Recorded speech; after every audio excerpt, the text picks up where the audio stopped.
friends, welcome to the new English class. Today we are moving into a course book, a literature course book. So,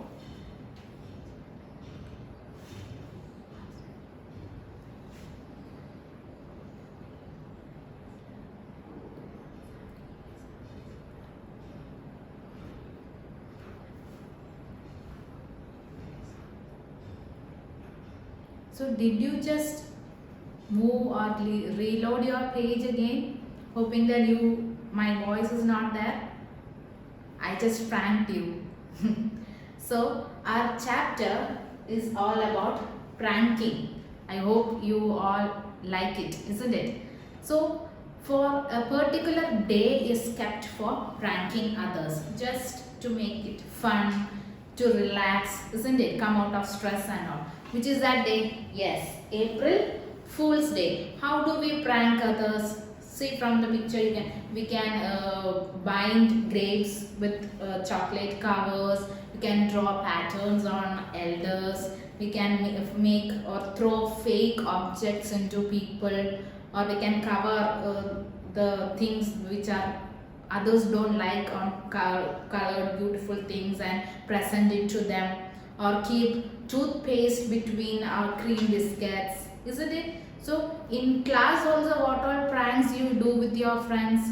Sometimes you may stick wrappers on the back of your friends, isn't it? So these are fun memories. Pranks, or the people who do pranks, are called pranksters. It is used to bring out just fun, to relieve from all the stress that comes in our life.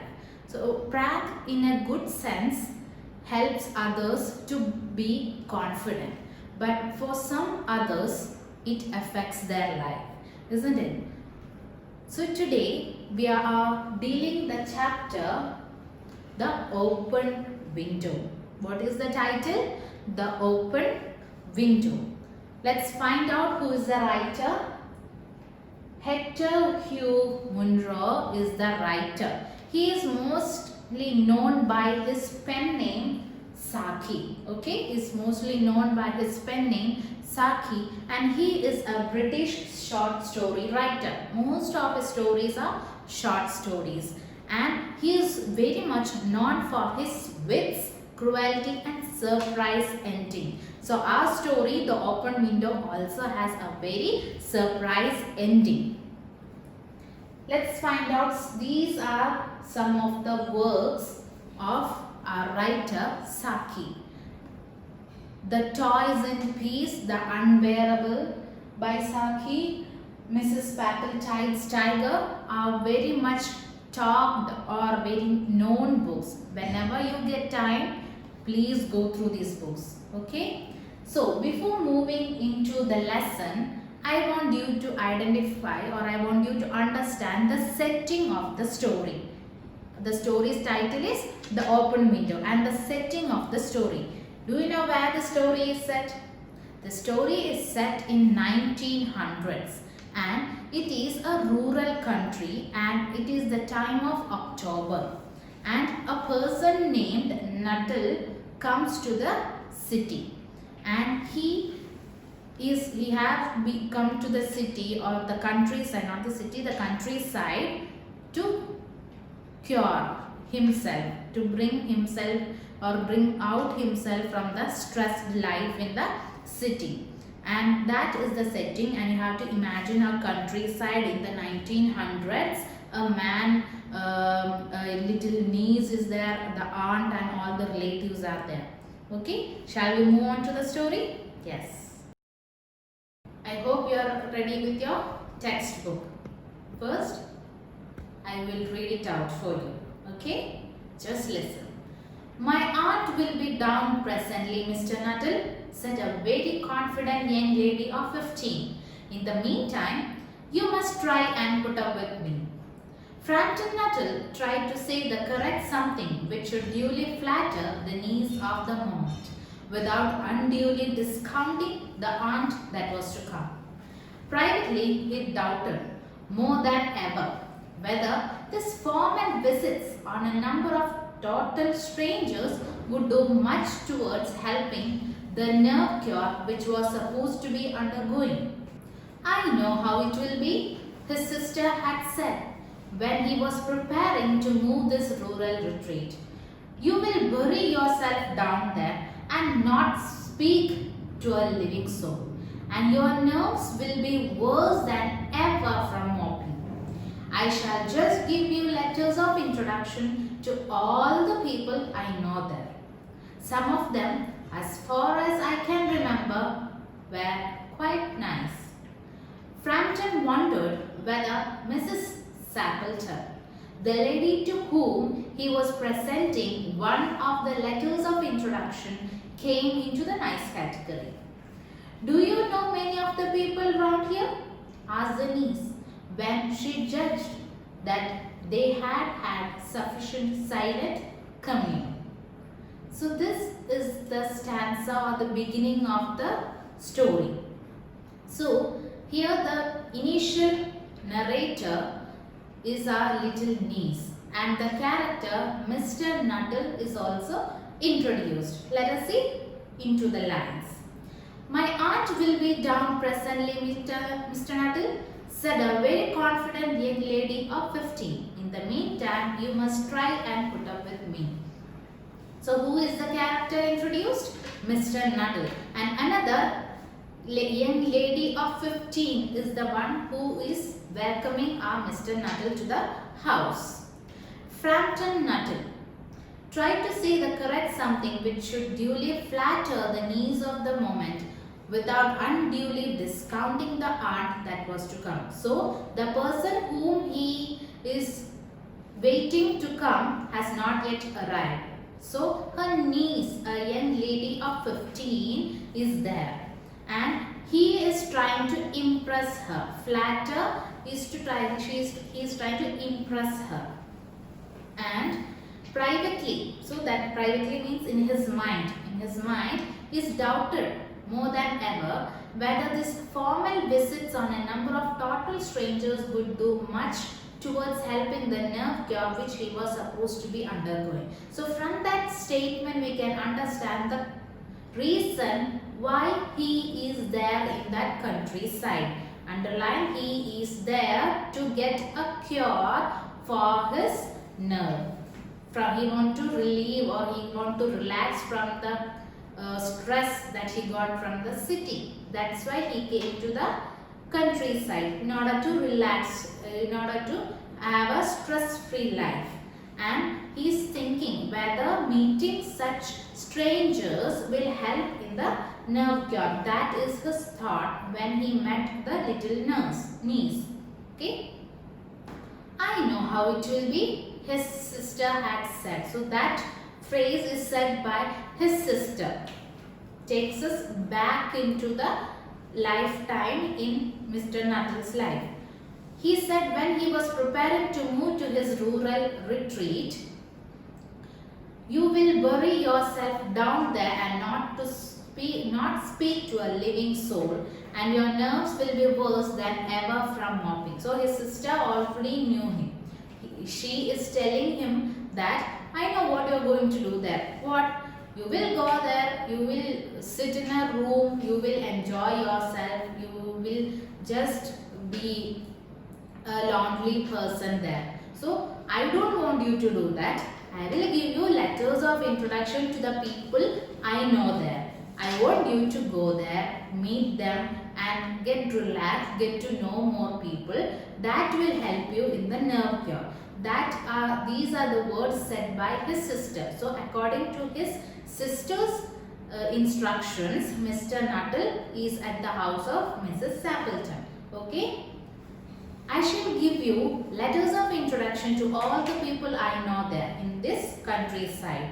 Some of them, as far as I can remember, were very quite nice. So the people, as far as his sister knew, were very nice to her. That's why she is giving letters of introduction to our protagonist, Mr. Nuttall. Frampton wondered whether Miss Sappleton, the lady to whom he was presenting one of the letters of introduction, came into nice category. So as he was sitting there and having a silent thoughts in his mind. It came to him that whether Mrs. Appleton was a good lady, whether she will be nice to him. Such confusions or such thoughts came running to his mind while he was waiting for Mrs. Appleton. Do you know many of the people round here? Asked the niece when she judged that they had had sufficient silent commune. So these were the thoughts that our Mr. Nuttall were having in his mind. And at the same time, our niece was sitting in front of him. He was not talking to the young lady, but he was talking to himself. When they had a silent commune is silent communication without words, our little niece started asking question. What was her question? Do you know many of the people round here? So, do you know any people round here? What is the purpose you have come? What is the purpose of your visit? So, such questions were in her mind during this session of silent commune. But who broke the silence? The niece. She was from her introduction itself, it is said that very confident young lady of 15. So, her confidence is shown out by making her own statement. She brought out the statement, or she asked the question, how many people in this countryside you know? Let us find out what was our Nuttall's reply. Look into your text page. Hardly a soul, said Frampton. My sister was staying here at the rectory, some 4 years ago, and she gave me letters of introduction to some of the people here. He made the last statement in a tone of regret. Then, you know practically nothing about my aunt, pursued the self-possessed young lady. Only her name and address, admitted the caller. He was wondering whether Mrs. Appleton was in the married or widowed state. Something about the room seemed to suggest masculine habitation. Her great tragedy happened just 3 years ago, said the child. That would be nice since your sister's time. Her tragedy? Asked Frampton. Somehow in this restful country, Spot's tragedy seems out of place. You may wonder why we keep the window wide open on an October afternoon, said the niece, pointing to a large French window that opened to a lawn. It is quite warm for the time of the year, said Frampton.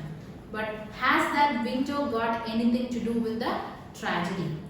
Out through that window. So, hardly a soul, said Frampton. So, what was her question? Whether you know anyone in this countryside. So, he said, no, I don't know anyone. Hardly a soul. My sister was staying here at the rectory, some 4 years ago. And she gave me letters of introduction to some of the people here.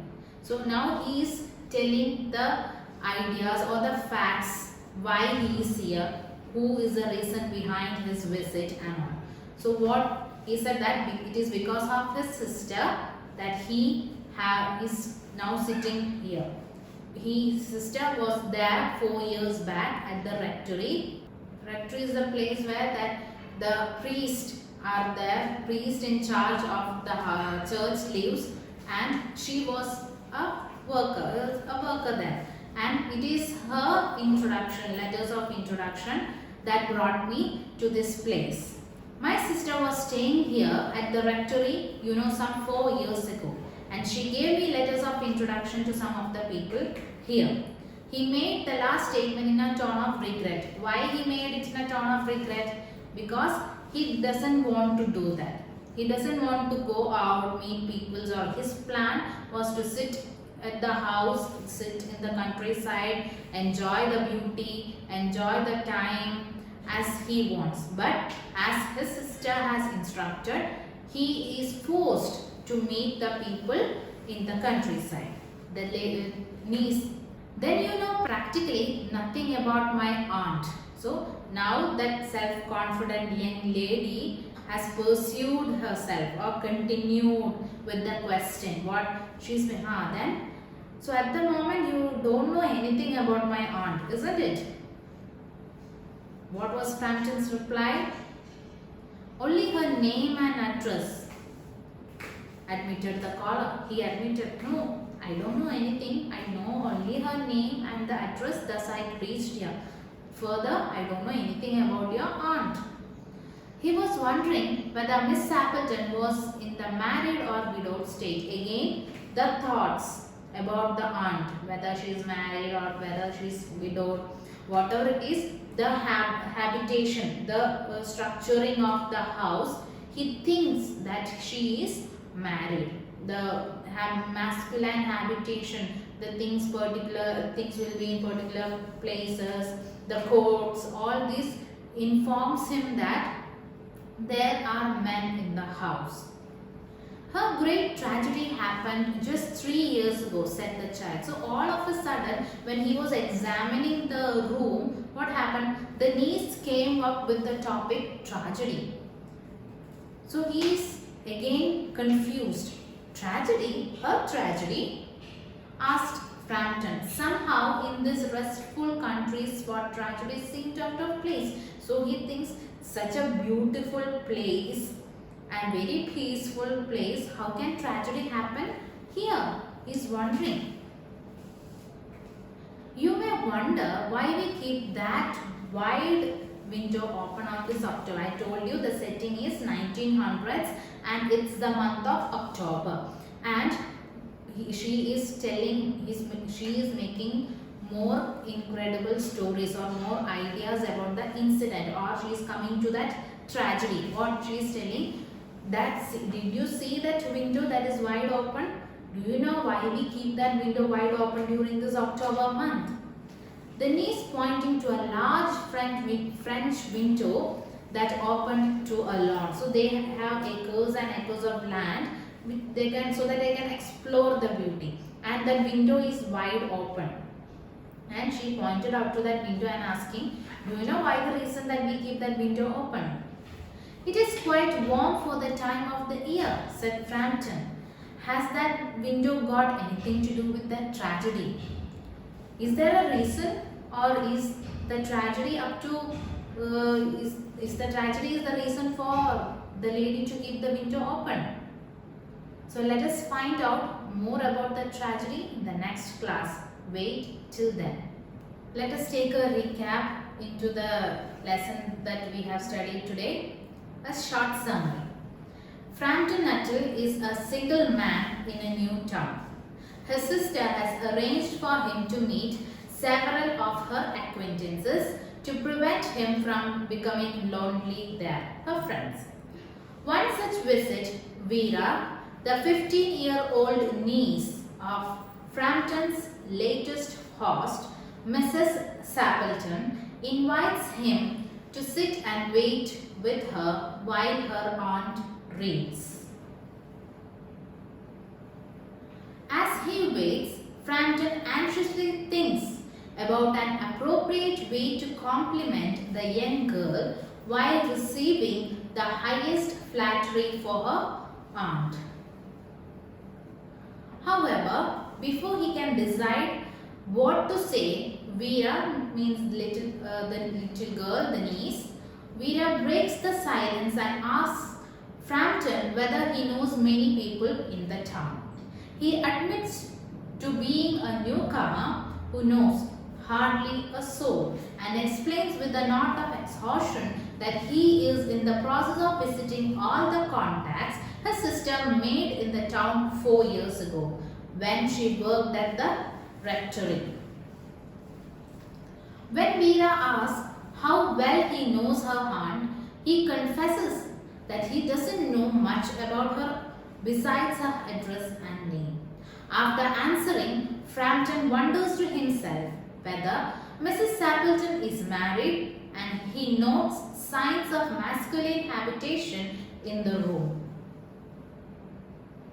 After determining that her aunt is a virtual stranger to Frampton, Vera decides to inform him of her aunt's great tragedy. Okay, the great tragedy. which she states occurred 3 years ago, shortly after Frampton's sister left the town. Frampton cannot imagine tragedy striking such a calm country town, but nevertheless listens intently to Veera's story. So that's all about today's lesson. So Frampton came to a countryside, met a little girl, a niece of Mrs. Stapleton, Veera, and now they're having a communication. And now he is waiting for the story. I hope you will read the textbook and find out what is the tragedy. I will let you know about the tragedy and the story in our next class. Keep learning, keep supporting. Let's make a chain to break the chain. See you all.